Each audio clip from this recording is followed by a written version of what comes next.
As a reminder, please do ask questions as you go along, and we'll cover them either during or at the end of the session. That's enough from me until the end. Thank you. So hello from me. I'm Mike Vesey. I'm the managing partner of MDV Consulting. I'm delighted you can all be with us today. So I know Rob's asked you to pop into the chat function where you're dialing in from, but we do want to make today's session as interactive as we can. So by all means, provide a commentary and put questions in the chat, and myself and Carol will monitor that, as will Rob, as we go. But if we're also going to be using a bit of an interactive kit called Mentimeter. Some of you may have used this before, so that you can join in some of our polls. If you'd like to pick up your smartphone and go to www.menti.com, or you can open another a window on your computer, and you can then take part in our interactivity on today's session and tell us, first of all, to practice using Mentimeter, where are you dialing in from? And that's me dialing in from Vienna, but I see we've also got some, I thought most people were going to be in London, but we've got Ipe in Belgium, and I did notice someone in the chat earlier had put they were dialing in from Trinidad and Tobago. So I think you're probably the furthest field, but let's see who else dials in. So as I say, we want to make this as interactive as possible. Do use the chat function, but if you want to join in, we're going to have a couple of polls throughout today's session. So go to menti.com, the code at the top of the screen there, 1855 2491, and you can have a practice by telling us where you're dialing in from. So we've got various locations across the UK. I guess Brian might be a name rather than a place, but I could be mistaken there. London, unsurprisingly, the biggest location so far there. Yeah, so go to menti.com, and the code for joining in all of the polls on today's session at the top there, 18552491. Thanks, Carol, for putting that in the chat. So have a play there. In the background, we've got Dave. He is our producer for today's session. So if you hear me say next slide, please, Dave, and if we could have the next slide, please, Dave. He's working the slides in the background. But let's start with some intentions for today's session. Why are we here, and what do we hope you'll take away from today's session? We're living in very strange and turbulent times. I mean, not least where I'm coming to you from in Austria. I was just saying to Rob as we were waiting for everyone to dial in, we might be going into a lockdown. The non-vaccinated have already been asked to stay at home. So we are living in very strange and unpredictable, turbulent times. And that provided the background to the research that Carol conducted. How is it that what we need our leaders to be able to do is changing as we are navigating both the pandemic and other disruptive forces to our organization? So what is the leadership requirement to navigate in modern, complex, ambiguous, volatile times? What should we be looking for? What should we be measuring? How might we measure these new capacities for navigating complexity? And then also, how might we support people to grow, and specifically to grow their capacity to think, relate, and manage themselves in more expansive ways in order to meet the challenges of more complex times. So that's our intention for today's session. Now, this isn't a message of despair, but actually one of hope, because we can identify these capacities to help people to grow, to navigate complexity, and we have developed ways of assessing and developing those capacities, and that's what we want to share with you today. For those of you that don't know MDV Consulting, I mean, probably like many of you, most of our work over the last 20 months or so has been mostly remote, but we have people, a lot of people, in fact, on the ground in London and the southeast of the UK. I've already said I'm coming to you from Vienna. In Austria, we have people in Zurich, and we kind of operate across a Western European footprint. We are a niche, which means small, leadership assessment and development consultancy. And we particularly specialize in deploying some of the ideas from adult development, or you might have heard it called vertical development or constructivist adult development, as a way of thinking about how to grow people's capabilities to navigate complexity. And we really stumbled into this world of developmental psychology or positive psychology about 7 or 8 years ago now, in response to a client inquiry where they said, we've got lots of leaders who can run our bank, but we really need to find and grow leaders who can transform our organization. And that's where we started to see, well, some of the traditional methods that we might use for assessing and developing leaders were no longer sufficient for a world that was becoming increasingly more complex. So that got us on the search for, well, what else could we be looking for in terms of what we measure and how we develop leaders? And that's what we'd like to share with you today. A bit more about MDV Consulting. There are a few of us who are directly employed, myself included, but then we are a network of practitioners, around 40 of us, scattered, as I say, across Western Europe, mostly in the UK, though. All have got 25 years plus experience. We don't have a sort of junior consultants on the bench waiting to be deployed. So MDV is an active community of seasoned practitioners. Just a little bit of housekeeping if you are just joining us. Dave is in the background. He's going to be our producer if you hear me referring to someone off screen. Do take part in the online polling via Mentimeter at www.menti.com. You can do that on your smartphone or another window on your browser. And do keep questions coming in the chat throughout. Don't be shy, and Carol and I will monitor that as we go.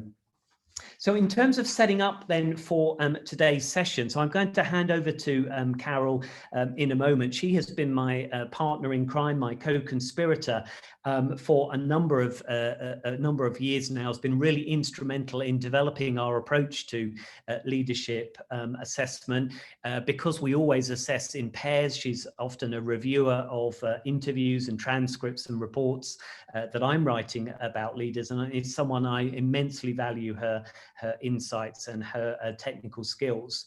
And then last year, in the midst of the pandemic, we wanted to build on previous research that we'd done to find out what is it about leading and living and working in these strange times, in times of the pandemic. How is that changing what the organizational requirement for leaders is? So Carol conducted this research, which was based on a number of interviews with HR professionals, talent assessment, leadership professionals in organizations. We also had been running a number of online events as well, where we had data, and then we've pulled all of that data together into the research that Carol is going to share with you today. So I'm going to hand over to Carol now. So Carol, tell us some more about what did your research tell you that is changing in the world in terms of what is the leadership requirement for navigating such times?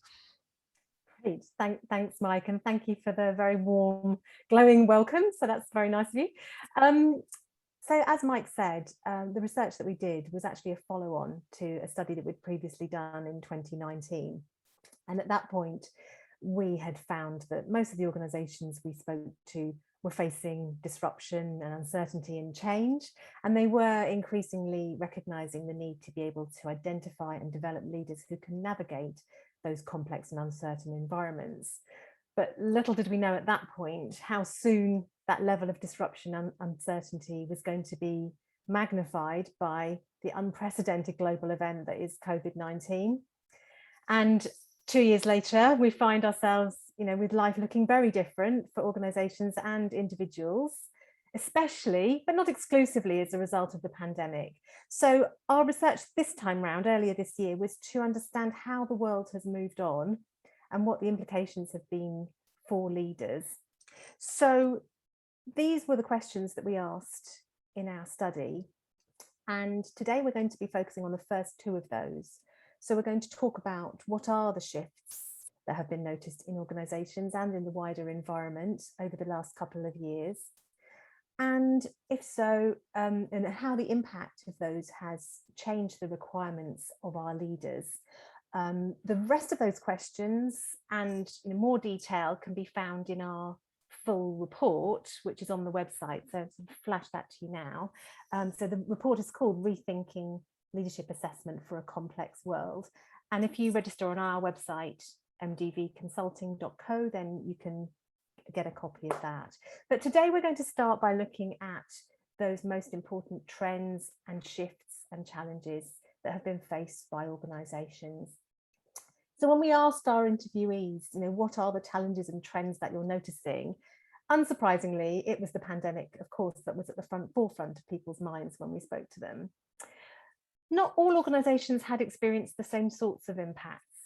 So some sectors like travel in particular had been very badly hit, but others were actually seeing strong growth. And for some organizations, there were disparities across different parts of the organization, with some business areas booming and others struggling to survive. Our interviewees saw the challenges differently in the early days of the pandemic compared with the position later on, so a year to 18 months later when we spoke to them. At the start of the pandemic, the speed of disruption was the key theme. So rapid adjustments being needed, very new ways of operating, the focus being on responsiveness, taking decisive action with a focus very much on the short term. Whereas later on, the challenges were perceived more to be around readiness, preparedness, being on the front foot for what might lie ahead next. As we know, things have continued to shift and change over that time. As well as challenges, the pandemic also brought opportunities. So two of the organizations we spoke with told us about constructive collaborations with competitors, which wouldn't have come about without the need for a concerted response across their industries. And the pandemic has also been a stimulus for innovation. So new technologies and digitalization have been turbocharged by the pandemic. Not only has there been a successful and rapid adaptation to remote working, but we've also seen automation accelerating. And virtual communication, as we're doing today, has enhanced some opportunities for interaction and collaboration on a global scale. But as many of us know, it's also meant a real loss of valuable informal networking and relationship building and learning opportunities. And apart from the pandemic, the most notable recent shift that our interviewees told us about was the focus on diversity and inclusion, which was galvanized by the Black Lives Matter movement that's really gained ground over the last couple of years.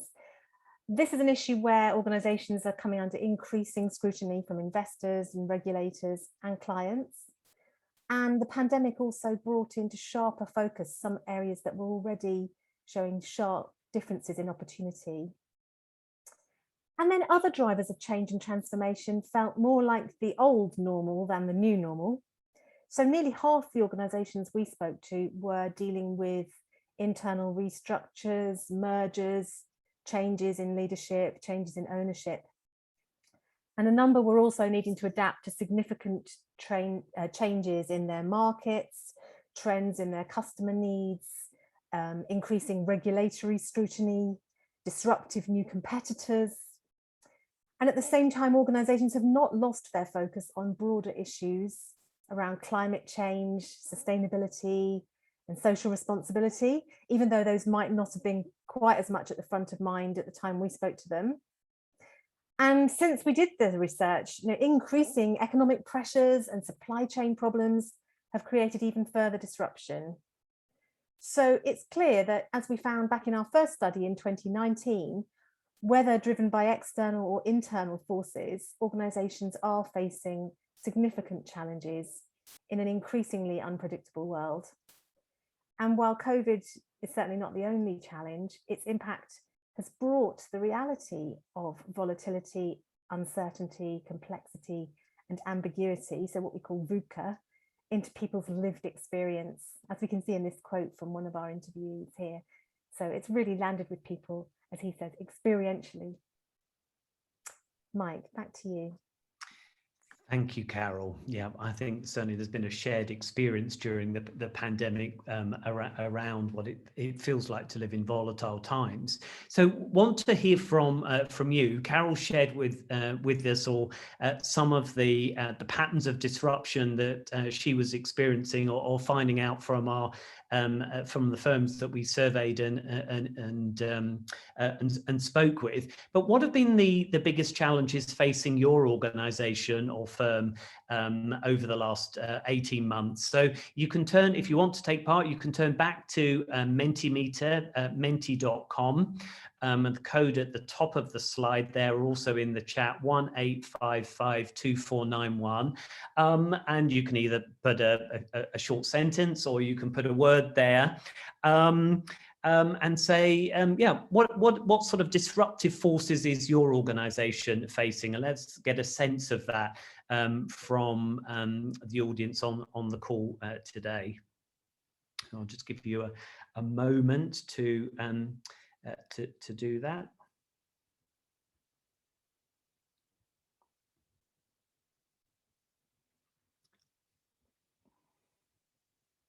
I think we're having a slight problem with loading the poll, so just give us 2 seconds. We'll try and get that working. All right.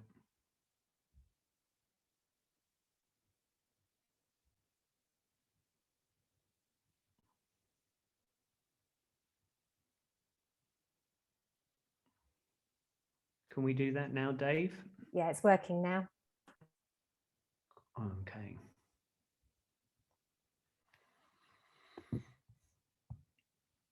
So menti.com, 18552491. Let's just give people a moment to, you can also pop it into the chat if you don't want to use Mentimeter, but we thought we'd show you some other technology as well. So what's popping up there then? Sustaining the workforce, retention. So perhaps unsurprisingly for a group of HR leaders, a lot of sort of HR issues there, burnout, well-being, hybrid working, finding the right people, yes, talent acquisition, regulation and public scrutiny, skills shortages coming up quite a few times there, skills shortages, yeah, or skill shortage, yeah. See, the tech doesn't quite merge things if there's one letter different. Carol, I've just called out some of sustaining revenues, yeah, a lot of ambiguity, engagement. Is there anything there that is surprising you in terms of what you're seeing there, given the organisations that you spoke with? Well, interesting, given that we spoke to people earlier in 2021, so more towards the beginning of the year, interesting to see how some of the more recent challenges are showing up there. So particularly skills shortages, very current issue, and that wasn't so front of mind for people back then when we spoke to them. Yeah, okay.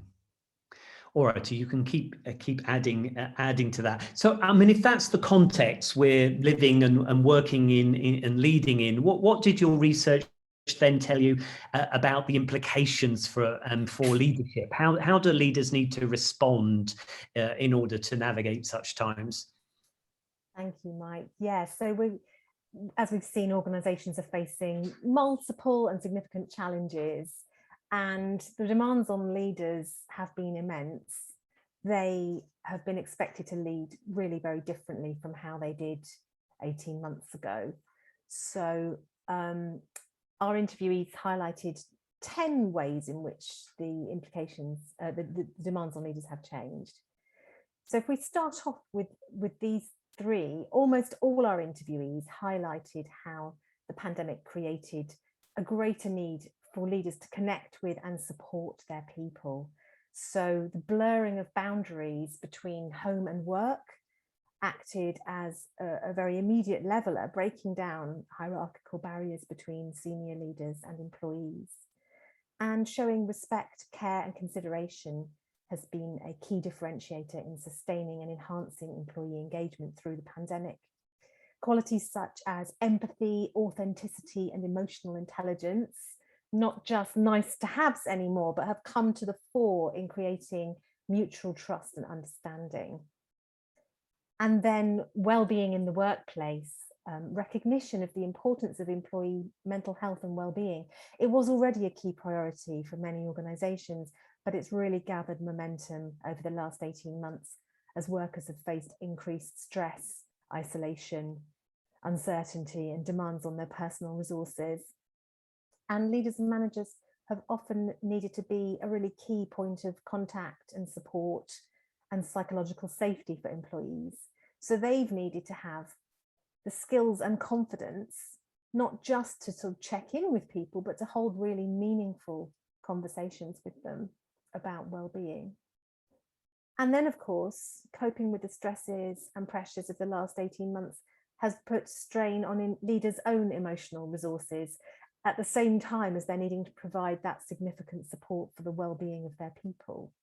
So our interviewees highlighted the tension experienced by leaders between, on the one hand, needing to act as a source of calm and stability for others, and at the same time, on the other hand, acknowledging their own vulnerability and attending to their own well-being.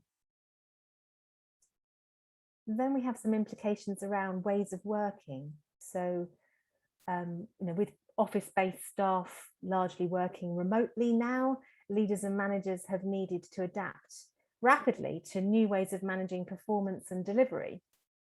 So some of the people we spoke to said that leaders had been struggling with having less oversight and had responded by imposing more standards, more metrics, more keeping track of what people were doing. But most of our interviewees described an environment of increased trust in people to deliver when working in more flexible ways. And as we continue to live with COVID and move into a post-pandemic world, we're going to continue to see combinations of remote and in-office working. So leaders and managers will need to adjust to the different dynamic between control and empowerment. And remote working also creates challenges and opportunities when it comes to sharing and gathering information. So finding new ways to keep teams informed, engaged, and collaborating has been a challenge for leaders. Our interviewees highlighted how important it has been for employees to hear directly and honestly from their leaders through this period of uncertainty. So being what one of them called a beacon of trusted information. And at the same time, leaders have needed to really proactively go out and gather views, listen, encourage employees to speak up, not always as easy to do remotely as it is when you're just kind of passing people in the corridor. So to keep a feel for what's working and what's not working. Then we had some implications around decisiveness, I guess, or decision making. So leading in uncertainty, those leaders who shone in the sort of early crisis phases of the pandemic were those who could take decisive action. And it was really interesting. Some of our interviewees described how this brought out key strengths in people who hadn't previously been seen as talent or high potential, people who were able to hold their nerve, respond quickly, to make decisions with limited information, provide confidence and clarity to their teams and their customers.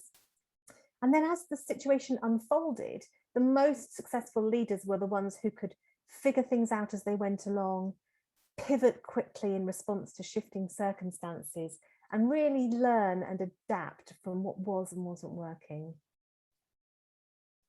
Many of our interviewees highlighted the importance for leaders of directing efforts towards the organisation's core purpose or principles or values.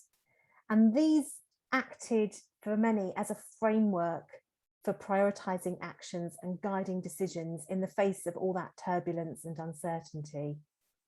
When people are feeling overwhelmed with the volume and the complexity of the issues that they're facing, having really clearly articulated and reinforced core purpose can help to galvanise the organisation collectively around a common endeavour.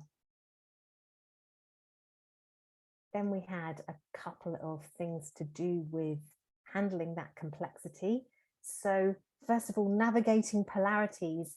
Our interviewees recognised that leaders always face tensions and dilemmas, but those have really been exacerbated by the uncertainties of the last 18 months. So, for example, needing to be both decisive in the here and now and thoughtful about the future, focusing both on performance delivery and employee well-being, driving innovation while also managing risk. These are not either ors. We need to be able to do both. So being able to recognise and navigate and balance those tensions has become even more important as leaders face the challenge of providing direction in the face of significant uncertainty and ambiguity. And several of our interviewees highlighted the need for leaders to be able to really shift their thinking to make sense of the increasing complexity they were facing. As we look to a post-pandemic future, leaders need to be able to focus on ensuring organisations are prepared for what might lie ahead. So moving from short-term planning to longer-term horizon scanning, thinking at a system-wide or enterprise-wide level at the same time as zooming into the detail, and looking beyond the day-to-day to take a more considered view of future opportunities and challenges. These were all things that were mentioned by our interviewees. And then finally, in response to the increasing focus on diversity and inclusion, several of our interviewees highlighted how a more authentically inclusive style of leadership is required. So not just talking about it, but actually demonstrating it, that inclusivity. So for leaders, that may mean more actively seeking out and valuing diverse perspectives, challenging stereotypes and assumptions, and actively engaging in conversations which might feel quite uncomfortable. And while some organisations are seeing that more inclusive leadership style emerge, for others, there is still quite a long way to go. So in summary, clearly the demands on leaders have been immense over the course of the pandemic, and they have needed to bring to the fore a whole range of capabilities to help them navigate the complexity, volatility, and uncertainty they face. Back to you, Mike. Thank you, Carol. Carol has clustered the responses from the research into those 10 core areas there. But what was resonating for you as you were listening to those? So in our next poll, you can select your top 3. If there are other factors that you think are particular implications for leaders in your organization, pop them into the chat, because we're not suggesting these 10 are totally exhaustive. There might be other factors that are particularly pertinent for your organization. But of the 10, you can vote for your top 3 there on Mentimeter. Let's see those results come in. And do also, thank you, Mary, do pop them into the chat as well if you'd rather share in that way. So yeah, it's a bit like the Eurovision Song Contest at the moment. The scores are still moving. I won't make my lame joke about Vienna calling. Well, I just have. But anyway, so trust and empowerment, leading in uncertainty, making sense of complexity in the top 3, changing order, but still up there. No, Mary, they won't be included in the graph. If you want to be in the graph, you need to go to Mentimeter. But it's great to see your comments in the chat as well. And you seem to be reinforcing actually what we can see on the poll.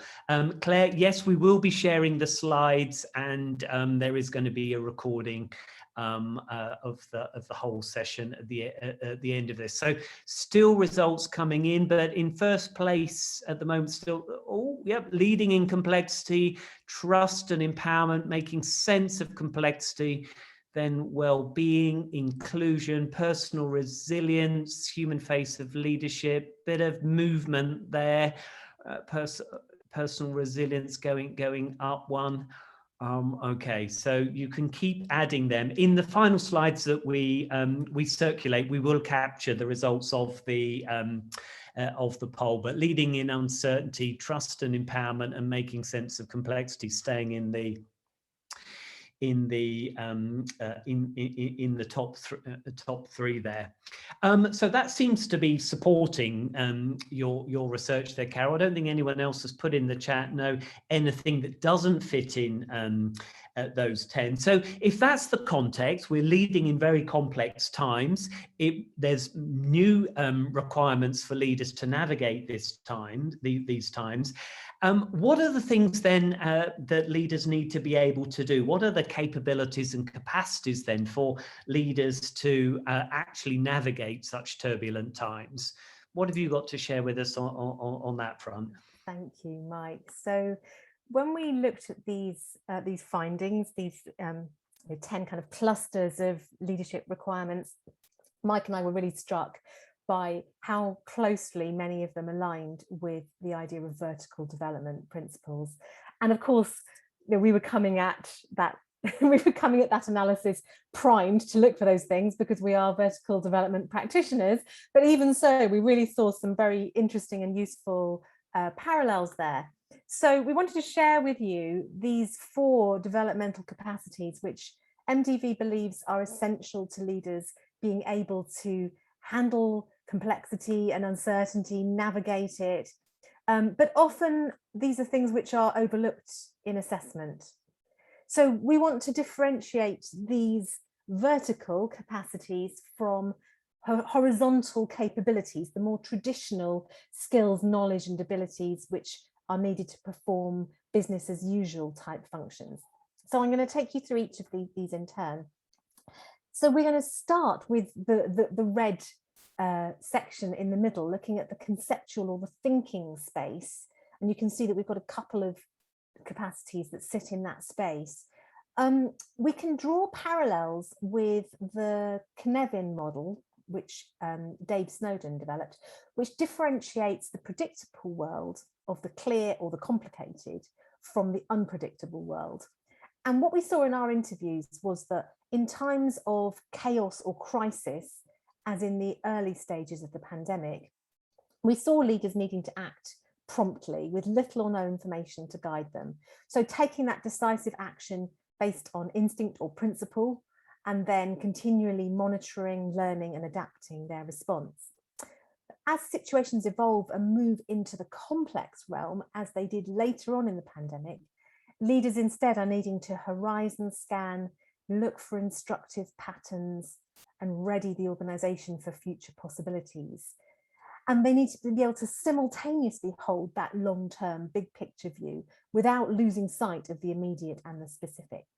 And this resonates with our first cognitive capacity, which is called complexity processing, which is all about being able to make sense of the world out there, grasp multiple lines of thinking across a whole system, be able to see connections and implications between different issues.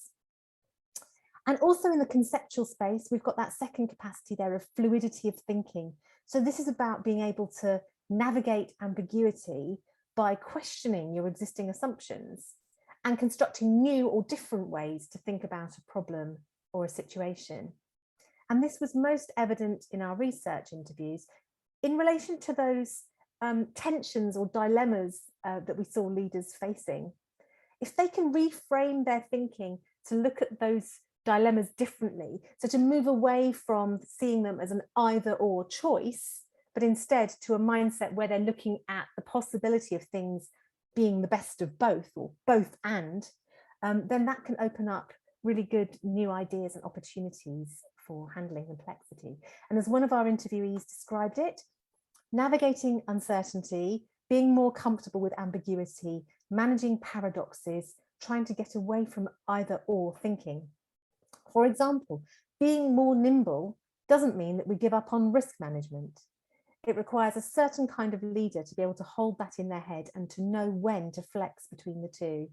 That adaptability, flexibility, being able to respond to the changing environment, it connects very much into ideas of learning agility, and it fits very much with vertical development. So that's our conceptual space. Then looking at the sort of amber or yellow band, the interpersonal space there, the quality of relationships between leaders and their teams has been business critical for many over the course of the pandemic. So empathy, interpersonal insight, and emotional intelligence have become increasingly important as traditional ways of communicating and relating have been swept away, and leaders have sought to find new ways to communicate with, engage, support, and motivate their teams. And of course, as we saw, inclusive leaders really need to be able to genuinely appreciate different perspectives. And this capacity of perspective shifting is key to this. And this is about being able to develop a more rounded understanding of situations by standing in other people's shoes, appreciating different worldviews, and recognizing the complex interpersonal dynamics that exist in organizations. And finally, the blue capacity there at the bottom, in the personal domain, self-observation, is about being able to understand our own emotional patterns and responses, recognize the beliefs and value systems that have shaped us, and make conscious choices about how best to act.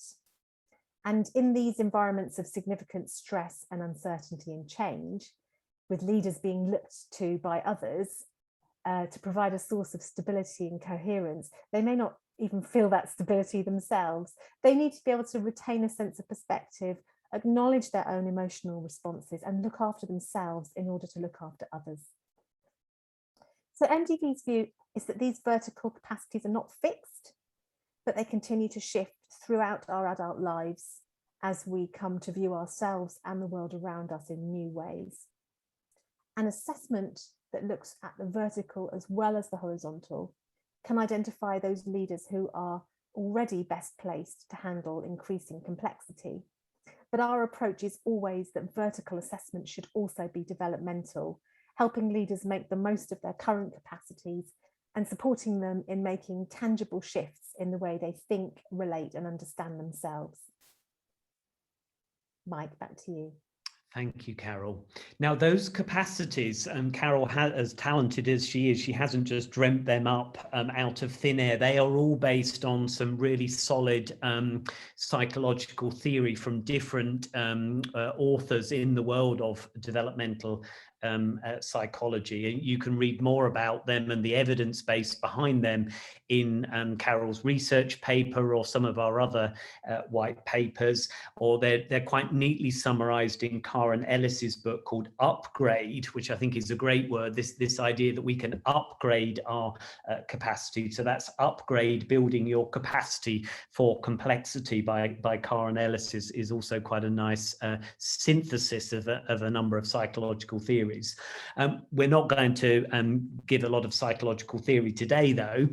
What I want to do is move on, thank you, Dave, and just briefly share with you the utility or the practicality of this type of assessment. There we are.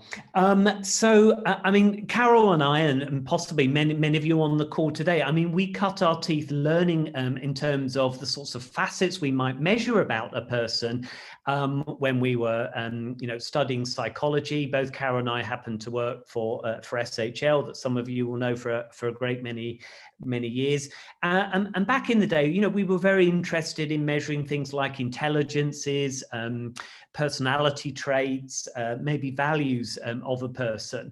And we haven't ditched any of that in our assessment, but we've augmented that with measuring for these vertical capacities, which Carol was just describing. So it's a both and, following the principle of navigating the polarity, not an either or.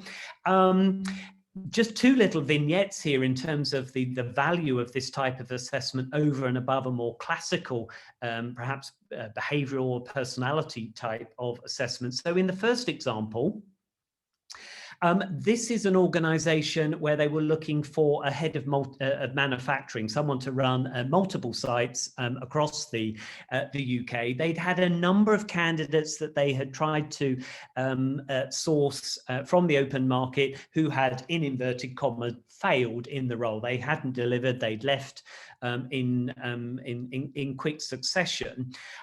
So we were already working with this client in a development space, and they said, we've got a preferred candidate, an internal candidate. Can you, MDV, do one of your vertical assessments and see, is this person ready to step up into this multi-site role? The presenting issue here was the candidate seemed to have all of the relevant technical, experiential skills, and the more senior hiring manager was certainly an advocate and thought that they had the technical skills. And when they'd done an internal assessment of this particular candidate, they had scored well against their traditional behavioural competency framework. So it was all looking good for this chap when they sent him to me for a vertical assessment. We put him through one of our vertical assessments, and that showed that the person wasn't ready in either the thinking, relating, or the managing self-domain that Carol's just been talking about, to step up into a much bigger role. Because in the thinking domain, he was very much operating at a basis of quite serial processing. If this, then this, then this, using his expertise, which was considerable, but that meant he wasn't so able to navigate the complexity of the role in this more senior level, which really required a very different type of thinking process, one which we would describe really as parallel processing. If this and this and this, or this and this and this, and this and this and this, then what? So he had some way to go in the thinking domain. In the relating domain, because he'd managed a single site manufacturing plant up to now, he'd largely used positional power in order to navigate relationships. This was a much more matrixed, much more complex type of relationship role, not needing just to manage the manufacturing function, but now to network across the entire organization. So much greater degree of relationship, political type of ambiguity. And again, he wasn't quite there yet. And in terms of how he was managing himself, he was fine in terms of managing in steady state type of situations, but wasn't yet able to manage that degree of complexity where senior stakeholders would be saying, go left, go right, go up, go down simultaneously. He wasn't at a place that we would describe as leading with a true sense of purpose or fully self-authoring. Now, there is good news here, because as Carol said, we believe you can develop these capacities. So he wasn't ready to be appointed. I think the commissioning hiring manager was a bit disappointed by that, but certainly the HR director and the CEO said, thank you, Mike, thank you, MDV, you've saved us making another potential wrong move here. And they were able to find another candidate who we did assess and went on to be successful.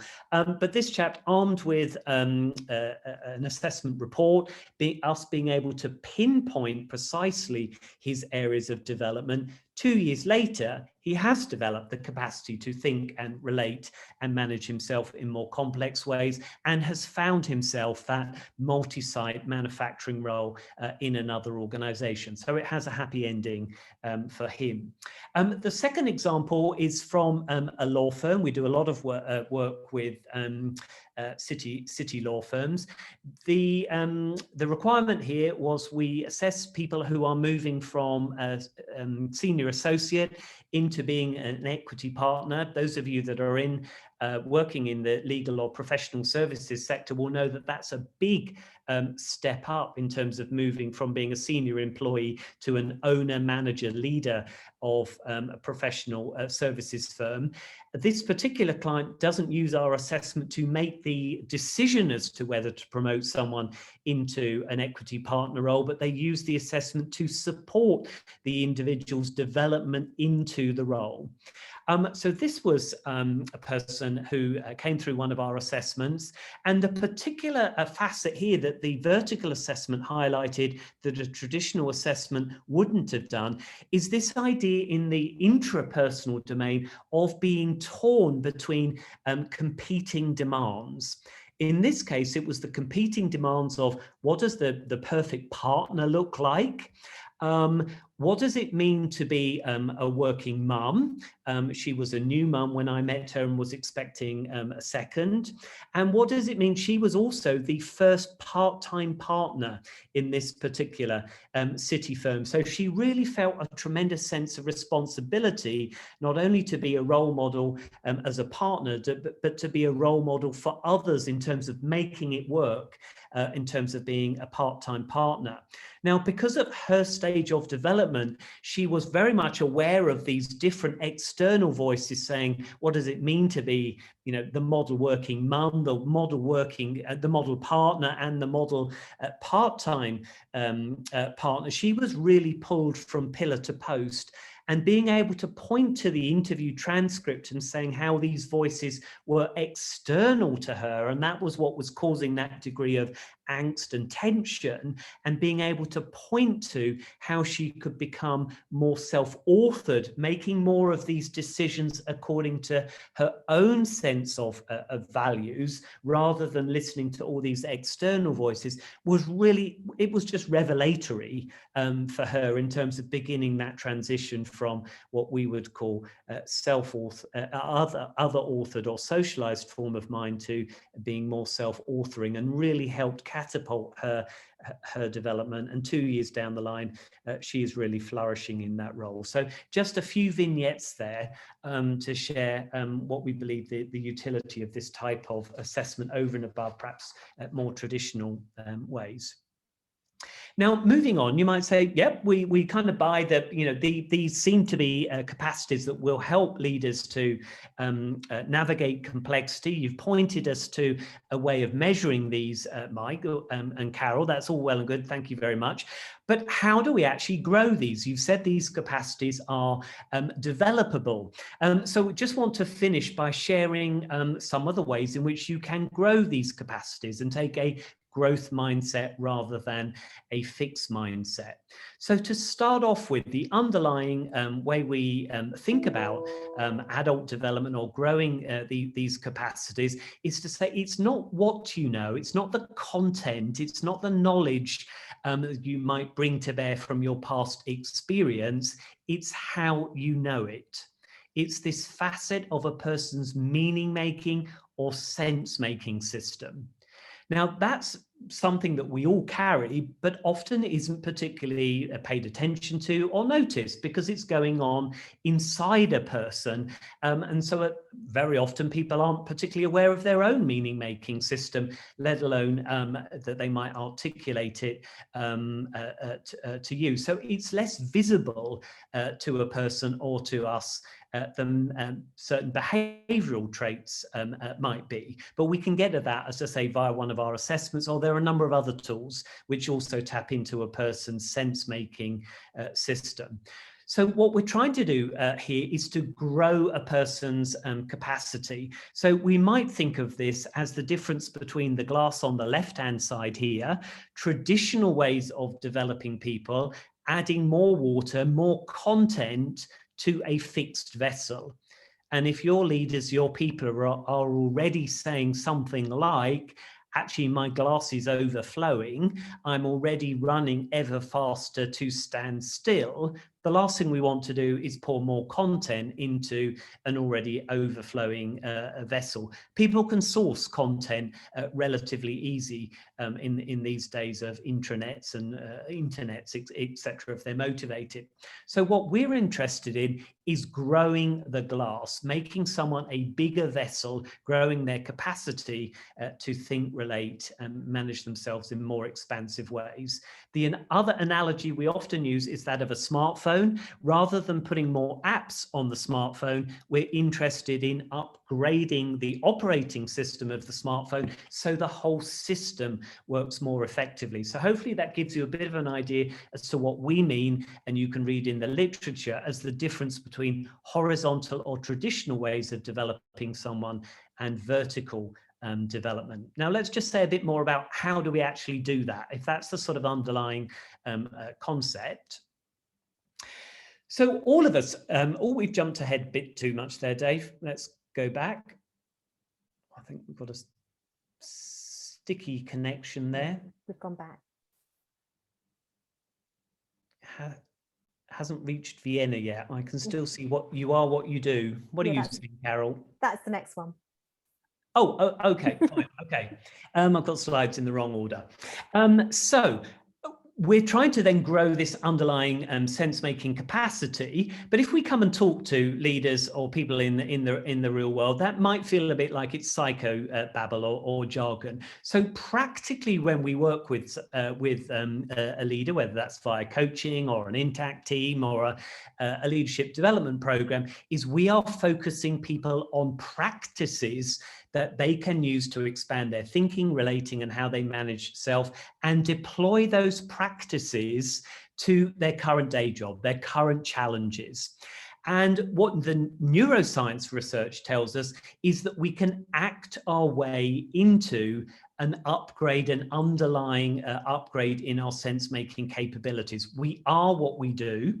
At the moment, whilst I'm in Vienna, I'm doing a German language course. I'm finding that quite difficult, a couple of hours each morning, but I know that my brain is plastic. I have neuroplasticity. And if I keep practicing with my prepositions and my verb tables, etc., I will over time create new neural pathways, new structures in the brain, and that will start to become easier for me over time. So that's what we do when we're working with a leader or a group of leaders. It's that we focus people on practices and encourage them to unlearn or break existing habits which might be holding them back, and to focus on new practices, deploy them to real world challenges so they can act their way into new ways of making sense of a situation. So the neuroscience all points us to the mechanism by which people learn and grow.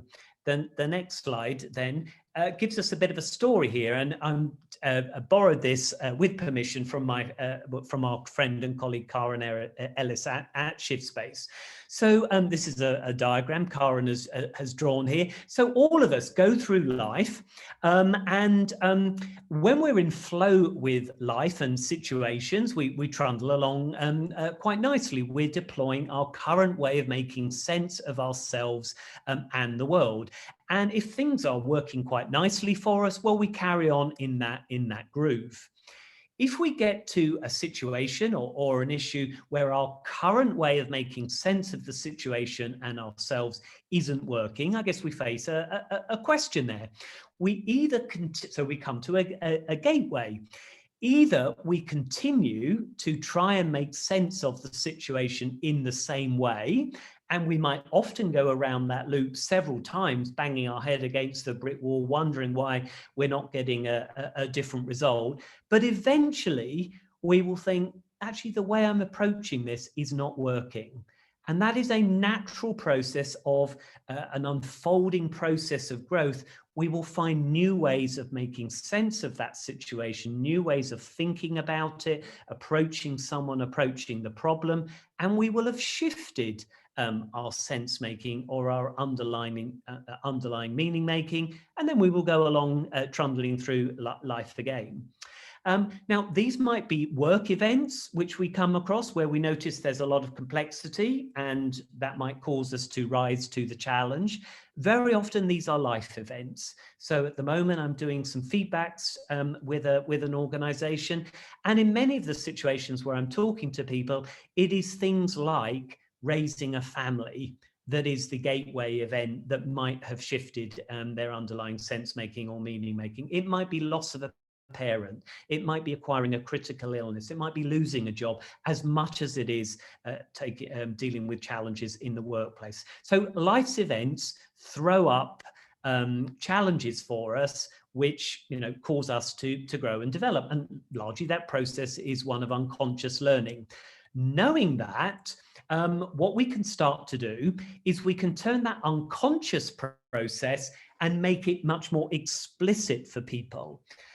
So we can say, what is something that you are currently finding is challenging for you, where you're noticing the situation is outstripping your capacity to keep up, to feel in flow. It's causing you a degree of stress. It's causing you to run ever faster, but feel you're not really getting on top of it. So set an intention, be conscious about it to begin with.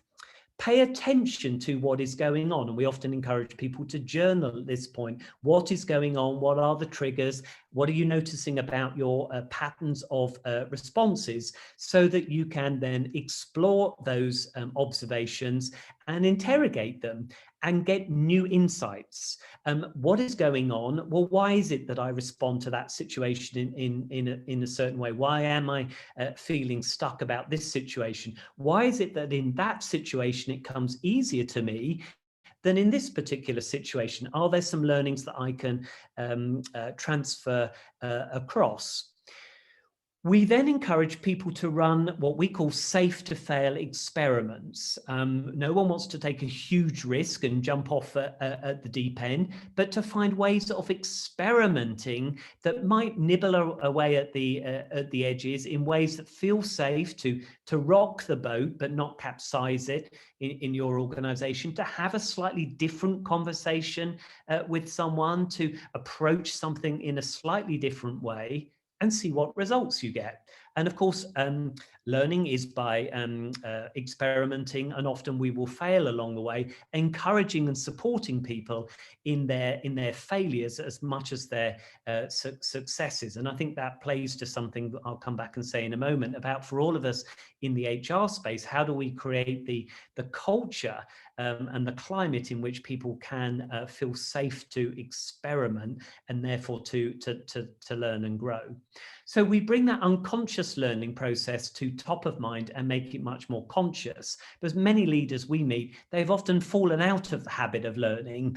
Many people I speak to, the last thing they can really recall that was difficult for them to learn might have been something like learning to drive a car, and that might have been at 18 or 19. But we can continue to learn and grow as we go through our adult life. If we move on one, Dave.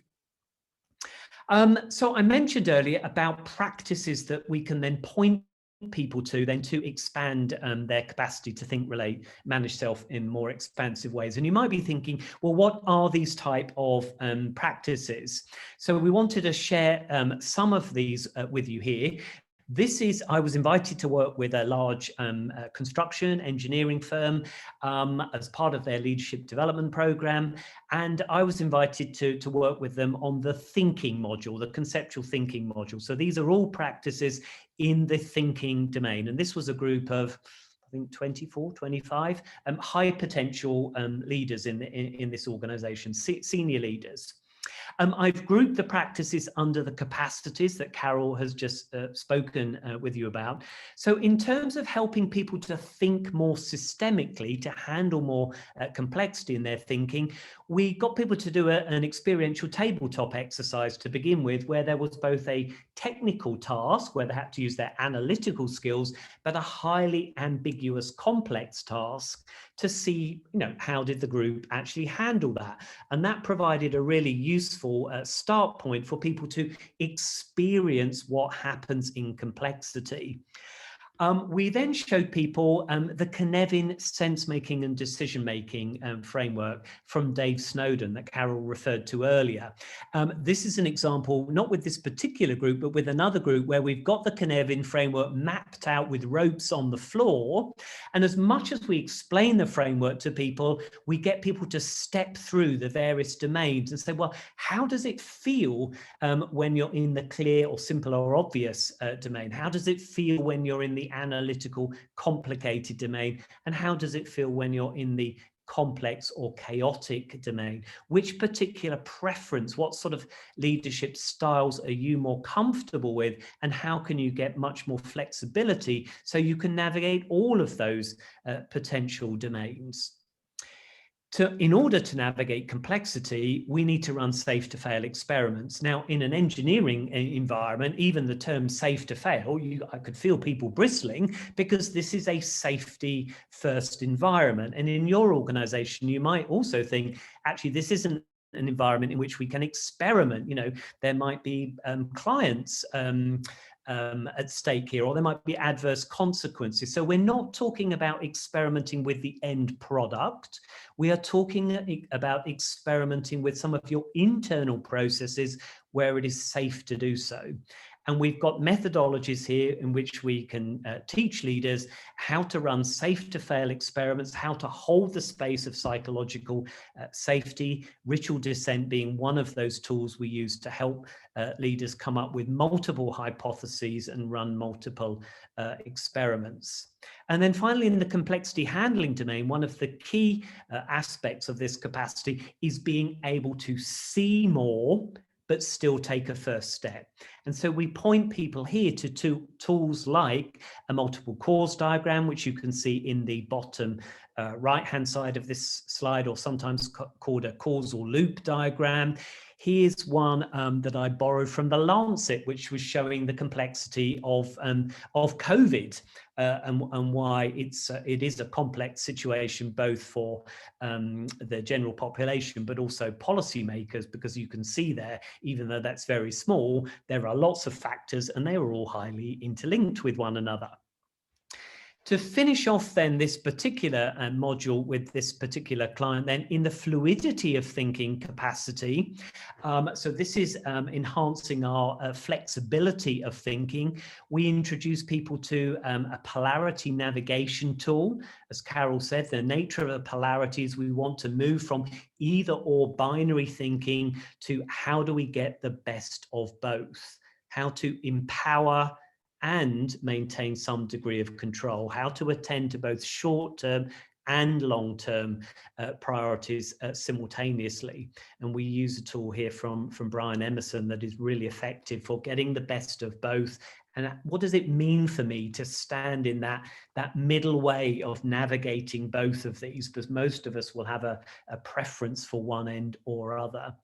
And then finally, we also introduced the group to a taxonomy for asking mind-opening questions to expand people's thinking about a particular problem. So we've got lots of other Lego bricks or practices in the cupboard. This was just some that we assembled for this particular client, and we just wanted to share those with you by illustration as to what do we mean when we talk about practices. Now, one of the things we've been doing during the course of the pandemic, all of those practices we used to bring to people in the classroom setting, but probably like your organization, from March 2020, pretty much everything we were doing moved online. So we've been digitalizing those practices. So we've got a series of videos now which introduce people to the big idea. Those are all freely available to any of you to download and use within your organization, because we have a strong motivation. Actually, we want organizations to be more healthy and people to feel in flow. So we've recorded a series of videos around those core practices, those core habits. If you then work with MDV, we've got some deepening activities as well, which we bring to people if you're working with us, one-to-one coaching or an intact leadership team development, or a leadership program. But the videos and the big ideas are all freely available. Those are all prototypes. We'd love to receive your feedback. We're trying to deploy sort of agile principles here. So if you've any feedback you'd like to offer us, please do get in touch as to how they work for you. So just to conclude then, what might you be taking away? So reflection, I think, is one of the things we need to find time for in our busy lives. So Carol has talked about these different capacities.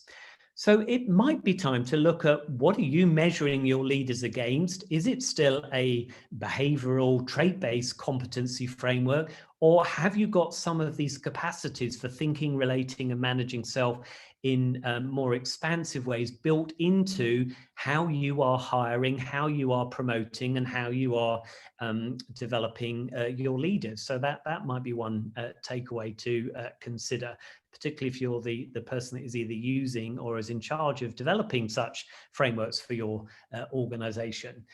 Secondly,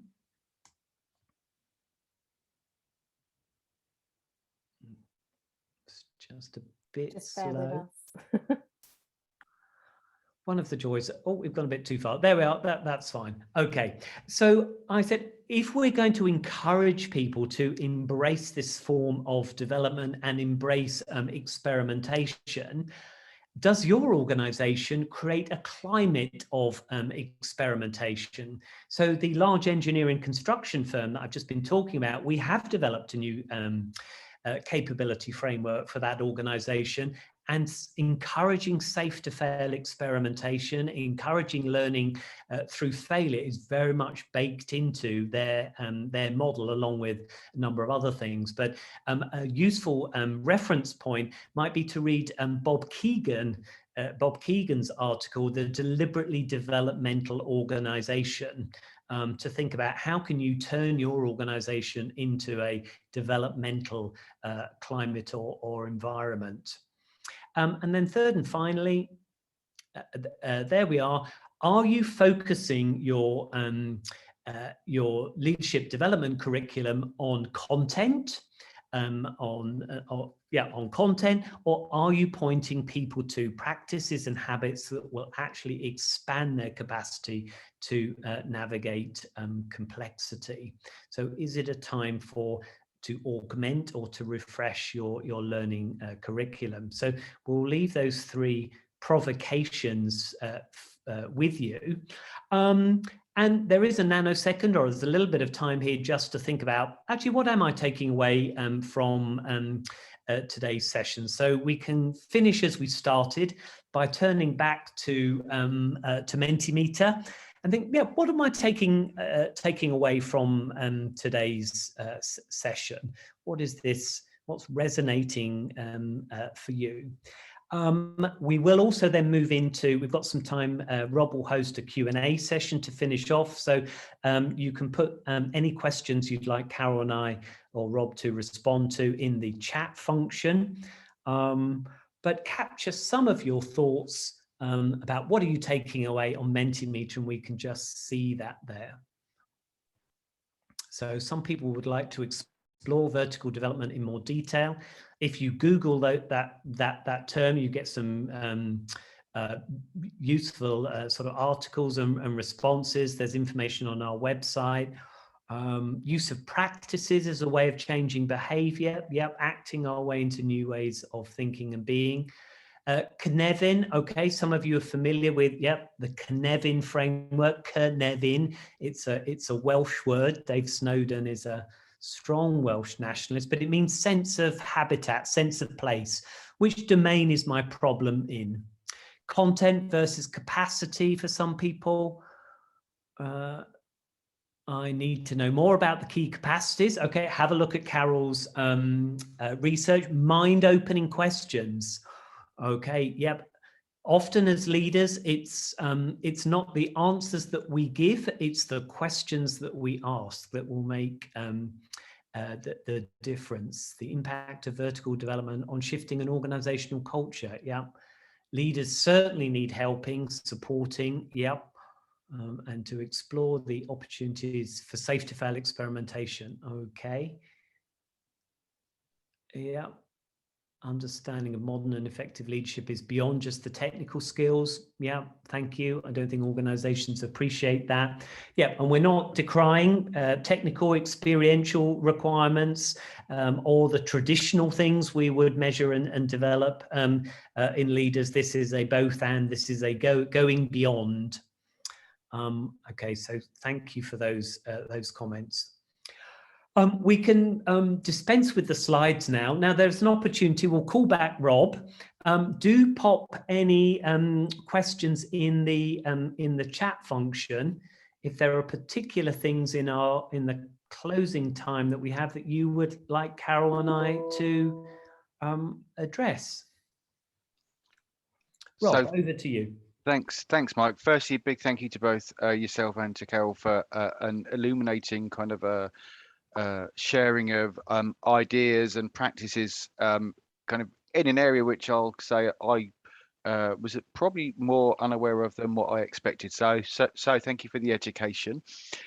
The first question, which I'll kind of pass over to Carol, is from Anita Lucas. And she says, with the construction engineering firm client, what was done by the client to embed the learning from the practices used in the development programs into the day-to-day ways of working? And what was the impact on the ways in which staff experienced by being led by this leadership group? Okay, I'm going to bat that nicely back to Mike because that was his client project. So, Mike, do you want to take that one? I thought you might. Thank you, Carol. So I think, yes, we do need to make this an iterative process. So thank you, Anita, for your question. So ways in which this particular client and other clients we're working with support that is so those practices we introduced to the group as one group, but they also have grouped the participants into some smaller peer learning sets where people can go away, experiment with the practices, and then come back to the relative safety of their peer learning set, which is facilitated, and say, how are we getting on? I'm experimented with this, this is working. What could I now do more of? Or I'm interested, what could I do more of? Or actually that didn't work, and I'm left wondering why, and using the power of inquiry in those peer learning sets to support people with their experimentation, because yeah, as I've said, learning often involves failure and we won't get it right at first time around. The other way we support people to taking the practices from the classroom to the real world is we use live examples in the classroom, which we invite people to bring, so that we're deploying the practices immediately on live examples. We encourage people to go and use them on their own challenges straight away. And whatever your sort of model of evaluation of Kirkpatrick or whatever is, but what really warms the cockles for us is the other day an HR commissioning client said, here, Mike, I went into one of our meeting rooms, and up on the whiteboard that had been left in the meeting room was one of your multiple cause diagrams. Don't know who, but one of our leaders had clearly used that in a meeting with their team and had left it up on the whiteboard, and my HR contact took a picture and sent it to me and said, here, the rubber is hitting the road. Our people are deploying the tools and they're cascading them now down through the organization. Brilliant, thank you. I'm gonna read the question and not give it to the wrong person this time. I'm gonna kind of only go for one fail rather than two, but this is actually, I think, a really good question because it's nice and broad. What are your experiences? What, from your experiences, are the differences in leadership between the public sector, namely a high-profile government department, and the private sector? Wow. We can both probably have Yeah. a pick. Carol's developed some. Yeah, so I've done some work on vertical flavored capabilities for leaders in the public sector, and I mean, I don't think there are differences really in terms of the challenges that leaders are facing. I think many of those ones that we've talked about can be applied in both public and private sector. But I think in the public sector, the leaders that I work with in that environment, they were facing a great deal of scrutiny. So not only internally within the organisation, but externally as well. And I think that's something that is shared with the private sector, but perhaps is more, even more so for the public sector. So that sense of really needing to make sure that you're doing the right thing, the correct thing, the ethical thing, and to have that under great scrutiny and transparency, I think is a particular challenge. Mike, what would you add to that? I think one of the key differences I notice is even our definition as what is the system. Because in the private sector, when you talk about the system, most people think of the commercial entity, the PLC, the sort of body that employs us and pays for us, and therefore there is a natural boundary to how we conceptualize the system, who is inside, who is out, even if we are thinking about customers or a supply chain and other people outside of the commercial entity. Whereas I think in the public services, increasingly, particularly in the UK, given the pressure on public services to perform much more efficiently and do much more with less, there's a need to draw the boundary or to widen the net as to what even is the system. So, for example, to encourage people in the health sector to work from primary care trusts, GPs, hospitals, it's social care, local authorities, wider community groups, and therefore you end up with our conceptualization of what is the system is much broader, and therefore the thinking domain needs to be much more developed to be able to conceptualize that and all of the potential causes and effects within that system, and therefore also the interpersonal or the relationship, the dynamics of navigating that system also then become perhaps much more complex than in a more classic maybe corporate structure. I mean, I know many corporate structures are also highly matrixed, complex environments as well, but that, maybe I've painted that a little bit crudely, but that might be one of the differences that I notice in working from one and the other. And thank you both. I think it's my guess would be that the public sector has perhaps more stakeholders, which kind of presents a kind of a really interesting challenge. Probably, and especially nowadays with the government feeling even more higher profile than ever before in terms of what it's trying to do. The final question is one for me, which is I always like to think of a bit of a crystal ball kind of ending, and 2021 has been probably more uncertain than 2020 perhaps, and certainly more than 2019. Looking ahead to 2022, if you were to make a prediction on kind of where you think kind of leaders are going to need help in terms of not what will the COVID situation be, but kind of leaders and help and particular support which they're going to need, almost for the HR community to almost say, for your leaders, here's one thing I think you should really be focusing on in supporting kind of your leaders. What would your suggestion be? If I can start with that one, I think something that was really top of mind for our interviewees in this study was about integrating assessment and development, integrating people practices. One of the things that we found was that ways of responding to some of these challenges in the developmental space were not always well aligned with selection and promotion and talent identification. And we know that there are some systemic things that contribute to that. Sometimes expertise and resources are sitting in quite siloed areas within HR. So in terms of HR better supporting the organisation, I think bringing those together as much as possible and thinking in a really integrated way about your whole talent system from entry to exit. I think that's probably something I think would be very helpful. Brilliant, thank you. And you, Mike? I would point to our sort of simple taxonomy of helping people just to think, to navigate the complexity around them, to manage the complexity of relationships and take different perspectives and to look after oneself.